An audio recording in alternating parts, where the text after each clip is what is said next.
Hello, नमस्कार दोस्तों। आज हम फिर से बात करेंगे एमआरएफ स्टॉक के बारे में और जानेंगे इसके इम्पोर्टेंट सपोर्ट और टारगेट के बारे में। साथ ही ये वीडियो आपकी एजुकेशन के लिए है। इस वीडियो में बाय सेल की कोई एडवाइस नहीं है। फिर भी आप ट्रेड करते हैं तो अपने फाइनेंशियल एडवाइजर से जरूर कंसल्ट करें। अब यहाँ पर हम बात करेंगे कि स्टॉक जिस तरह से ट्रेड कर रहा है उसके बेसिस पर स्टॉक अप ट्रेंड में जाएगा या डाउन ट्रेंड में। तो यहाँ पर हम वही चीज देखने वाले हैं और जो पुराने लेवल से उसको हम यहाँ पर एक बार चेक कर लेते हैं। तो देखिएगा यहाँ पर जो हमारा पुराना वाला हाई था, जो आपको यहाँ पर दिखाई दे रहा होगा, ये अगर आप देखेंगे तो यहाँ पर स्टॉक ने जो है हमारा 2 बार 3 बार यहाँ पर टेस्ट किया। ये एक बार हाई बनाया, फिर दूसरी बार हाई बनाया, फिर यहाँ पर लगभग तीसरी बार हाई बनाया और फिर जब ब्रेकआउट हुआ तो एक बहुत बड़ा अप मूवमेंट आया।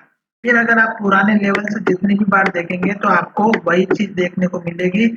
जो यहाँ पर हाई बना वही स्टॉक ने फिर सपोर्ट लिया, फिर स्टॉक ऊपर गया।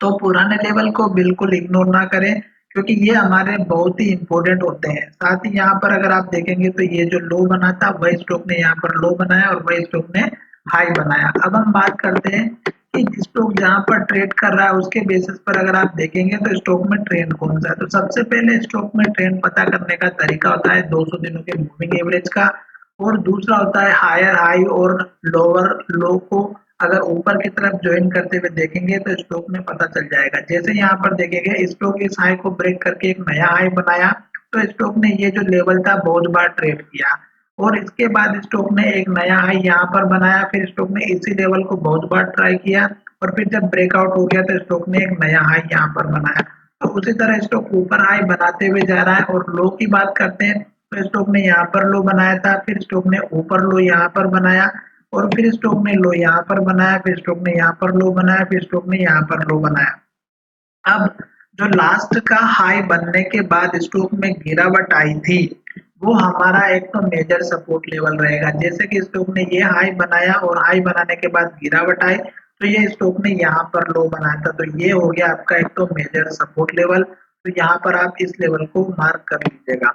दूसरी बात यहाँ पर आपको मैं बताने वाला हूँ कि अभी जहाँ पर स्टॉक ट्रेड करता हुआ नजर आ रहा है उसके बेसिस पर अगर आप देखेंगे तो स्टॉक हमारे इस हाई के बाद नीचे हाई बनाया, फिर स्टॉक ने नीचे हाई बनाया। तो अब इसका मतलब ये हुआ कि स्टॉक जब तक इस हाई को ब्रेक नहीं करेगा 1,44,750 को, तब तक स्टॉक में ऊपर का ट्रेंड नहीं देखने को मिलेगा। उसका रीजन यहाँ पर आपको समझ में आ रहा होगा। क्यों? क्योंकि स्टॉक कोशिश तो बहुत अच्छे से कर रहा है, ओपनिंग बहुत अच्छे से कर रहा है, ऊपर की तरफ ही ओपन होता है, पर क्लोजिंग जो है फिर से हमारी रेड कैंडल के साथ में दे देता है और हमारा इसी लेवल को बार बार टेस्ट कर रहा है नीचे की तरफ, जो लगभग 1,40,000 का है।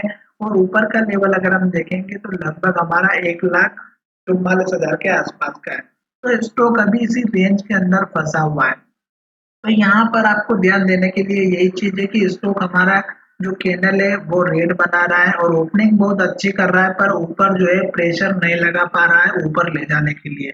अब बात करते हैं कि इस स्टॉक में भी गिरावट हो रही है निफ्टी की वजह से, क्योंकि अगर मार्केट डाउन रहता है तो ये स्टॉक भी डाउन रहता है। अभी मार्केट में आज के दिन भी गिरावट थी तो इस स्टॉक में भी गिरावट देखने को मिली है।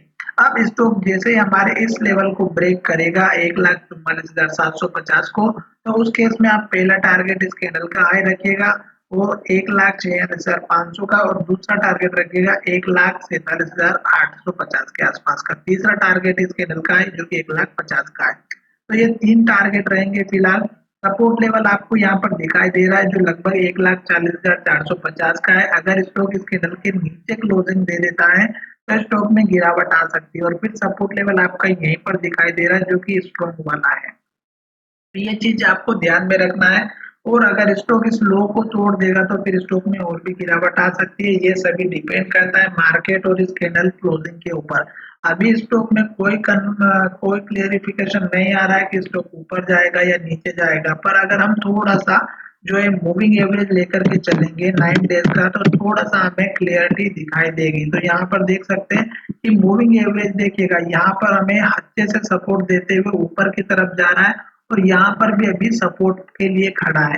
तो जब तक 9 डेज का मूविंग एवरेज सपोर्ट के लिए खड़ा है तब तक आप भी वेट कर सकते हैं। अगर स्टॉक इसके नीचे चला जाता है और बड़ी रेड कैंडल बनती है वॉल्यूम के साथ में तो गिरावट आ सकती है। चलिए वीडियो को यहीं विराम करते हैं। धन्यवाद, मिलेंगे नए वीडियो में।